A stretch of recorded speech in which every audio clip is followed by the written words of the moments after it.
Nakita natin sa nakaraang episode na pinagalin ng ating bida ang ama ni Jinho mula sa eternal slumber. Kasabay nito may nagpakitang tatlong monarch sa bahay ng national level hunter na si Christopher Reed at sa kasamaang palad siya ay napaslang sa enkwentro na ito. Samantala ang Ajin Guild, ang guild ni Jinwo ang naimbitahang dumalo sa gaganaping International Guild Conference, kung saan kinakailangan niyang pumunta sa USA at dito na din ipinagbigay alam ni Adam na sa conference na ito ibubunyag na ang suspect sa pagpatay sa national level hunter ay ang ama ni Jinwo. Nagpatuloy ang kwento makikita dito na may dalawang tao na pinagkakaguluhan ng mga reporters. Nagtaka ang lalaki kung bakit madaming reporters, ito pala si Lennart Nierman ang representative ng Germany.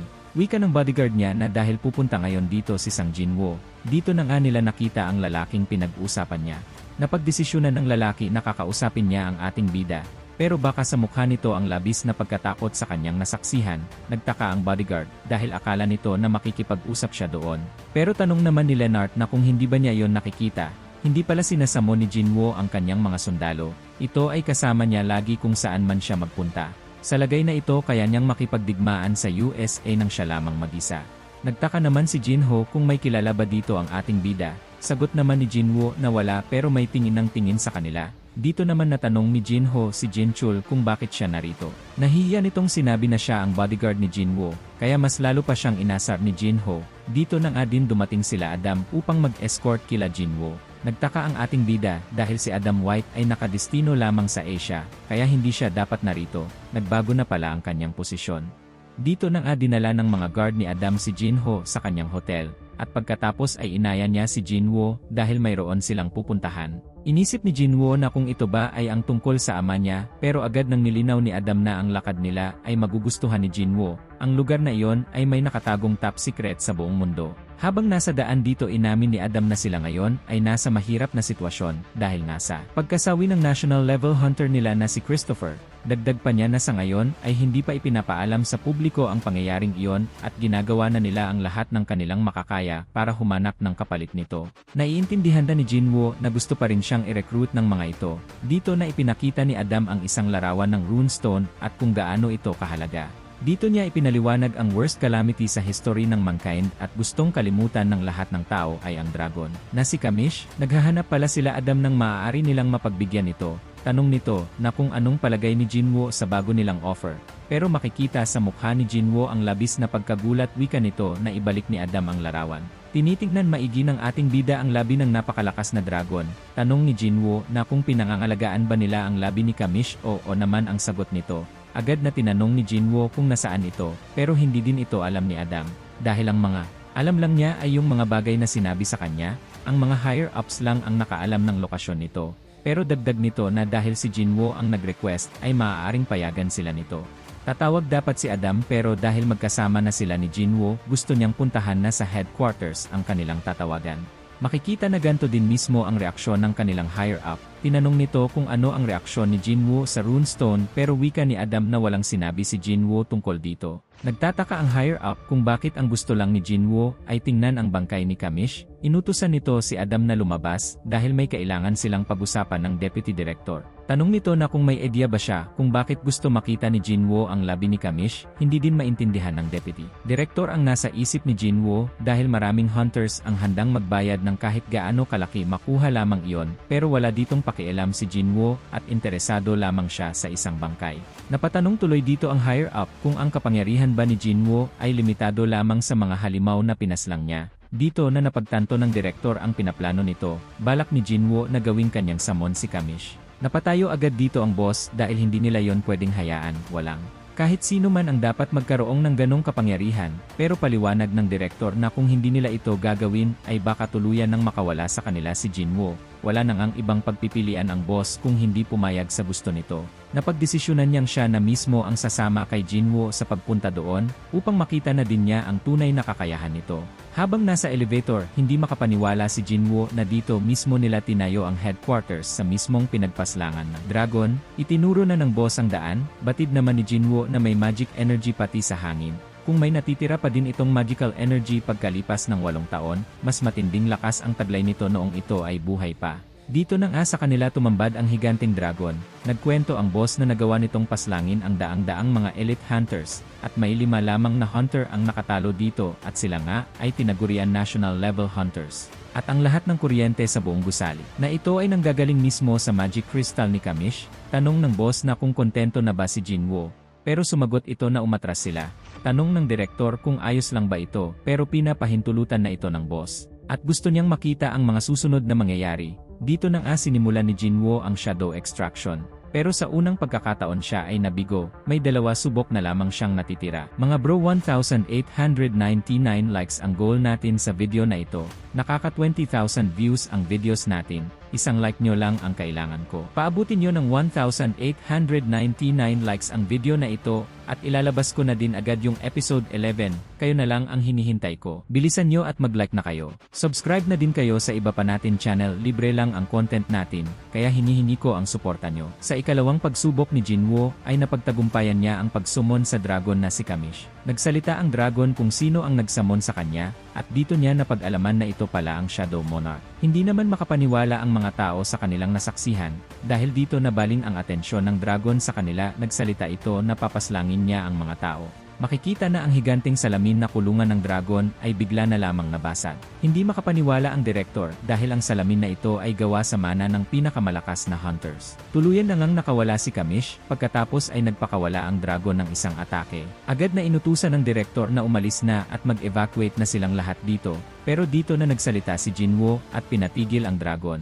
Paliwanag niya na ang mana crystal sa kanyang ulo ay matagal nang wala, kaya hindi na niya kailangan sundin ang mga utos mula sa mga rulers. Hindi naman makapaniwala ang mga taong narito na nagawang makapagsalita ni Jinwoo sa lengguwahe ng mga halimaw. Nagtataka naman ang dragon na ganito pala ang pakiramdam na mapasailalim sa kapangyarihan ng Shadow Monarch. Mapagkumbabang yumukod ang dragon at nagsalita na ang dating mababang tagapagsilbi sa dating Dragon Emperor ay magbibigay galang sa bagong monarch. Hinawakan ni Jinwoo ang mukha ng dragon at nilinaw ang narinig tungkol sa pagsisilbi sa Dragon Emperor. Sumang-ayon ang dragon at pinaliwanag na nagsilbi siya sa hari ng Berserk Dragon, ang Monarch of Destruction. Hindi makapaniwala si Jinwoo na magiging pagmamay-ari ng isang monarch ang isang makapangyarihang nilalang na kagaya ni Kamish, dahil ang dragon ay nasa pinakamataas na antas ng uri ng halimaw kumpara sa lahat ng kanyang nakita.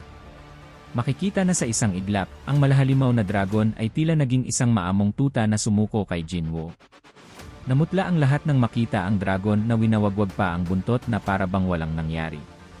Samantala, natahimik si Jinwoo habang iniisip na ang King of the Dead, ang Shadow Monarch at ang King of Giants, ang Monarch of the Beginning, maaaring kabilang ang nabanggit ng dragon sa 9 na monarchs na nasabi ng system. Subalit na antala ang kanyang pag-iisip nang biglang magpaalam ang dragon. Gulat na napatanong si Jinwoo kung bakit. Malungkot na pinaalam ng dragon na tila bahuli na ang kanilang pagtatagpo. Hindi matanggap ni Jinwoo na pati ang kanyang kapangyarihan bilang Shadow Monarch ay hindi magagawang mabago kung ano ang naitakda na ng oras. Ilang ulit na sumigaw si Jinwoo ng system, at nagsalita naman ang dragon na labis ang kanyang inggit sa mga pwede pang makapagsilbi kay Jinwoo ng mas mahabang panahon. Unti-unti ay naglaho si Kamish, pero bago tuluyang mawala ay binalaan nito si Jinwoo tungkol sa 4 na individual na humiram ng kapangyarihan ng 4 na rulers. Ipinaalam rin ng dragon kung gaano siya nagpapasalamat na masaksihan niya ang kanyang bagong hari. Tuluyang namatay ang dragon, at kahit gaano man kagusto ni Jinwoo na pabalikin pa ito, ay hindi na magiging mabisa pa ang pag-extract ng shadow ni Kamish dahil maraming panahon na ang lumipas. Malungkot na hiniling ni Jinwoo kay Mr. White na ipaabot na lamang sa direktor ang paghingi niya ng pasensya, at ipinangako na akuin lahat ng gastos sa lahat ng kanyang nasira. Galit na umalis si Jinwoo at wala namang nagawa ang mga kasama niya para pigilan siya. Pagkatapos nito, habang naglalakad ay tinanong si Jinwoo ni Jinchul kung bakit hindi siya matawagan. Paliwanag ni Jinwoo, napansamantala siyang nagpunta sa isang lugar kung saan walang signal. Muli itong nagtanong kung nagkita ba sila ni Jinho, pero walang ideya si Jinwoo sa kung ano ang tinutukoy nito. Sinabi ni Jinchul na umalis si Jinho pagkatapos niyang tawagan ito, at sabihang hinihintay ng hunter ng biyuro. May isang hunter mula sa Scavenger Guild ang dumating at sinundo si Jinho. 2 oras na ang nakakalipas. Nag-aalalang kinuha ng lalaki ang telepono at tinawagan ang Scavenger Guild para tanungin kung anong nangyayari dahil kahit malapit ang Scavenger Guild sa bureau ay hindi ito pwedeng makialam ng mga bagay-bagay. Hindi naman mapalagay si Jinwoo, isang babae ang sumagot sa tawag at nilinaw pa ang paratang tungkol sa pag-escort ng guild nila sa vice leader ng Ahjin Guild. Nagtanong muli ang babae kung alam ba ni Jinwoo ang tungkol sa pag-escort ng Scavenger Guild kay Jinho. Tumanggi naman si Adam na hindi pa ito alam ni Jinwoo. Nangako ang babae na gagawan agad nila ng aksyon ito. Akmang ibabalita pa lamang ni Adam kay Jinwoo na iimbestigahan ang nangyari ay nawala na ito sa kanyang tabi. Lumipad si Jinwoo at galit na sinisi ang sarili dahil sa paggamit niya ng Shadow Exchange noon para iligtas si Chairman Woo Myung-han. Hindi siya nakapagtalaga ng mga sundalo para kay Jinho. Ayaw na niyang maulit pa ang nangyari noon sa paglusob ng orcs. Nagsumon siya ng mga shadows at inutusan ang mga ito na hanapin si Jinho. Samantala, makikita ang isang kalbong lalaki at ilan pang mga kalalakihang nakahandusay sa harapan ng apat na lalaking nakasuot ng itim at isang malaking lalaki na nakasuot ng Hawaiian polo at summer shorts na si Thomas Andre.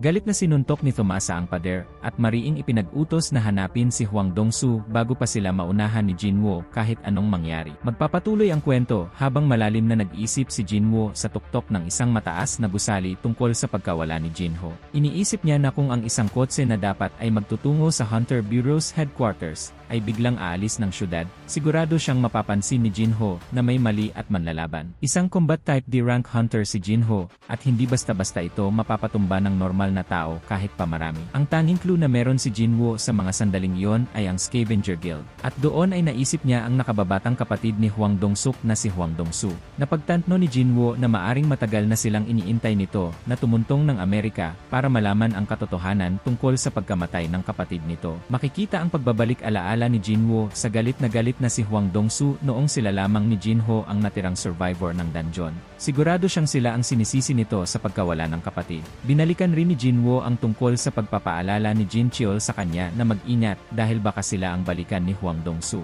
Noon ay hindi nagsisisi si Jinwoo sa nagawa pero hindi niya mapigilang madismaya na hindi niya iniwanan ng guard si Jinho. Hindi sana mangyayari ang lahat ng ito. Hindi niya alam ang magagawa kung may mangyayari kay Jinho. Samantala, nagtanong si Thomas sa isang tauhan kung may balita na sa paghahanap kay Hwang Dong-soo. Sumagot naman ang tauhan na wala pa. Napatanong si Thomas kung hindi ba natatakot si Hwang Dong-soo na mamatay. Sumalungat ang tauhan at sinabing isang rank hunter si Dong-soo at alam nito ang malaking pagkakaiba ng lakas nito at ni Jinwoo. Dismayadong napagtanto ni Thomas na kaya ginawa iyon ni Dong-soo ay dahil alam nitong tutulong siya. Hindi niya matanggap na masyado siyang naging mabait sa kanyang mga hunters. Kinuha ni Thomas ang telepono at tinawagan si Laura para tanungin kung ano na ang sitwasyon. Ipinaalam ni Laura na sa tulong ng Hunters Bureau ay nagawa nilang matrack ang pattern ng mga pinupuntahan ni Hwang Dong-soo sa nakaraang buwan at napansin na may pinuntahan ito ng 3 beses na kakaiba sa karaniwan nitong pinupuntahan. Agad na inutos ni Thomas na magpadala roon ng kanilang mga tauhan at siya rin ay pupunta na. Sumang-ayon si Laura pero bago ibaba ang tawag ay muling nagtanong si Thomas kung paanong nakumbinsi ni Laura ang Hunter Bureau na makipagtulungan. Sinabi ni Laura na kung hindi mahahanap agad si Hwang Dong-soo ay malaking gulo ang mangyayari kapag nagharap ito at si Jinwoo. Samantala, makikita sa opisina ng Hunter Bureau na nagkakagulo na ang lahat. May isang lalaki ang sumigaw na ang lahat ng miyembro ng Scavenger Guild ay naghahanap na ng kinaroroonan ni Dong-soo. Lahat ng schedule na raids ay kinansela na. Napagtanto ng isang lalaki na kung lahat ng miyembro ng Scavenger Guild ay kumikilos na, ibig sabihin ay nasa likod nito si Thomas Andre at malaking gulo ito kung sakali. Sa isang abandonadong factory, makikita si Jinho na nakaupo at nakasandal sa pader habang sugatan. Sa harapan niya ay nakatayo ang 3 kalalakihan at isa na roon si Hwang Dong-soo. Nagtanong ang isa sa mga ito kung ayos lang ba ang kanilang gagawin. Sumagot si Dong-soo na wala naman siyang binabalak na gawin rito, kundi may isang bagay lang siyang kailangang alamin mula kay Jinho. Puwersahang ginising ni Dong-soo si Jinho sa pamamagitan ng malakas na suntok. Humanga ang kasamahan ni Dong-soo sa kakaibang lakas ni Jinho. Kahit na sinong normal na tao ay patay na sa inabot nitong pinsala, pero nanatili itong buhay, maaaring dahil tanker ito. Sumang-ayon naman si Dong-soo pero hindi niya maintindihan kung bakit nagmamatigas ito gayong hindi naman mababago ng pagmamatigas nito ang desisyon niyang huwag magpatawad. Gigil na sinakmal ni Dong-soo ang buhok ni Jinho at sinabing wala siyang balak na patayin ito. Dagdag pa niya ay isang healer ang lalaking nasa likuran niya, at kung mananatili siyang magmamatigas, bubuhayin at bubuhayin siya nito kapag malapit ng mamatay. Na ang ibig sabihin ay hanggat hindi niya nalalaman ang mga bagay na gusto niyang malaman, paulit-ulit itong papahirapan. Na kahit sumigaw ay walang makakarinig para siya ay tulungan dahil 5 taon nang abandonado ang factory na kinaroroonan nila. Subalit sa dami ng sinabi at pagbabanta, isa lang ang sinabi ni Jinho, kahit duguan na at ito ay ang kick-off. Hindi nakapagpigil sa inis si Dongsu at malakas na inihampas sa pader ang ulo ni Jinho. Nagsalita ang isa sa mga kasamahan ni Dongsu at binalaan siya na mag-ingat. Hindi nito gustong tumanggap ng pera galing sa pagpatay. Kumalma si Dongsu at sinabing tatandaan nito. Ibinaling niya ang tingin kay Jinho at sinabing magsisimula na siyang magtanong. Natigilan naman siya sa pagsasalita nang makita ang pagkabasag ng mga salamin sa itaas ng abandonadong gusali at doon ay nakita niya sa ibaba ang isang kulay pulang orc na nakatayo sa butas na pader. Gulat na napatanong si Dongsu kung may dungeon break sa malapit. Nagulat ang mga kasamahan ni Dongsu sa kakaibang kinilos ng orc. Mukha itong nagulat nang makita si Dongsu. Hindi naman ito pinansin ni Dongsu at umamba ng malakas na suntok sa orc. Samantala, makikitang abalang nanonood ng telebisyon ang ina ni Jinwoo. Bigla itong napatanong kung ano ang kalagayan ni Jinwoo sa anak na babae na abala sa pagsi-cellphone. Sa likuran nito ay sumulpot ang isa sa mga bantay na shadow ni Jinwoo at sinabing kung may ikapapahamak si Jinwoo, walang sino man sa mundo ang magiging ligtas mula rito. Bago pa man makasagot ang ina ay nagsalita na ang reporter sa telebisyon tungkol sa conference na inorganize ng Lithia Hunter Bureau. Itinuro ng ina sa anak na babae si Jinwoo at lahat ay masaya siyang makita. Maliban sa shadow na biglang nakaramdam ng pamilyar na pakiramdam, ang galit ni Jinwoo.